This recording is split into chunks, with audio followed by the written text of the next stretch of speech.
Question number 6 നോക്കാം നമുക്ക്. Let P be the plane such that it contains the straight line and is perpendicular to the plane.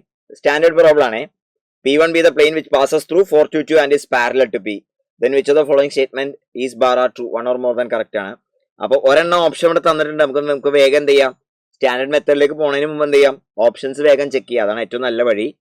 അപ്പോൾ ഇവിടെ തന്നിരിക്കുന്നത് 2 3 1ഉം ഇവിടുത്തെ 7 - 5ഉം 1ഉം dot product നോക്കി. അപ്പൊ അത് 14 15 അത് കറക്റ്റ് 0, അത് ഓക്കെ ആണ്. ഇനി ആ പോയിന്റ് ചെക്ക് ചെയ്യുക. ആ ലൈനിലുള്ള പോയിന്റ് ഒരെണ്ണം എടുക്കുക. ഏതാ? 1 3 - 2. ആ 1 3 - 2 ഞാൻ ചെക്ക് ചെയ്ത് നോക്കി. 1 3 - 2 ചെക്ക് ചെയ്ത് നോക്കിയപ്പോൾ അത് 7 - 15 - 2 അവ -10 കിട്ടി. ഓ, സിമ്പിളായിട്ട് കിട്ടി. ഇക്വേഷൻ ഓഫ് ദ പ്ലെയിന് ഭയങ്കര എളുപ്പത്തിൽ കിട്ടി കേട്ടോ. ഇനി പിന്റെ ഇക്വേഷൻ നമുക്കറിയാം.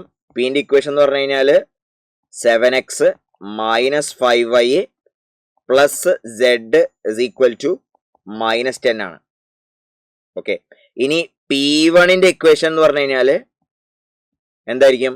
ഇതിന് പാരലൽ ആണല്ലോ. അപ്പൊ 7x - 5y + z = another constant. ആ കോൺസ്റ്റന്റ് കിട്ടാൻ എന്ത് ചെയ്താൽ മതി? ഏത് പോയിന്റ് സബ്സ്റ്റിറ്റ്യൂട്ട് ചെയ്യുക? 422. അപ്പൊ 28 - 10 + 2 അപ്പോൾ 20 എന്ന് വരും. 20. ഓക്കെ. ഇത് തമ്മിലുള്ള ഡിസ്റ്റൻസ് ആണ് ചോദിച്ചിരിക്കുന്നത്. അപ്പൊ distance = 30 /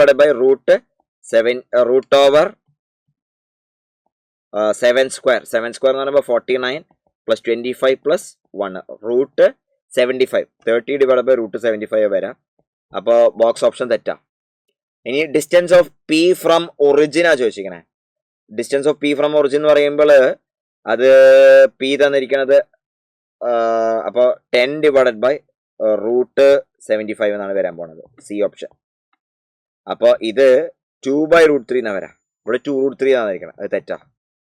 acute angle between plane P and another plane. അപ്പൊ ഇവിടെ നമുക്ക് തന്നിരിക്കുന്നത് 7 - 5 1ഉം അതുപോലെ പിന്നെ തന്നിരിക്കുന്നത് 2 2 1ഉം ആണ്. അപ്പൊ cos θ is going to be 14 - 10 + 1 divided by ഇത് √75 ആണെന്നറിയാം. ഇത് √9 ആണ്. അപ്പോ 5 ഡിവൈഡഡ് ബൈ √75 എന്ന് പറയുമ്പോൾ 25 അല്ല, അപ്പൊ 5 വരുമല്ലോ. 5√3 × 3 എന്ന് വരും. അപ്പൊ 1/3√3 എന്ന് വരും. യെസ്. അപ്പൊ ഡോഗ് കറക്റ്റ് ആണ്. അപ്പൊ എയും സിയും ആണ് അതിന്റെ എയും ഡിയും ആണ് അതിന്റെ റൈറ്റ് ആൻസേഴ്സ്. Simple question.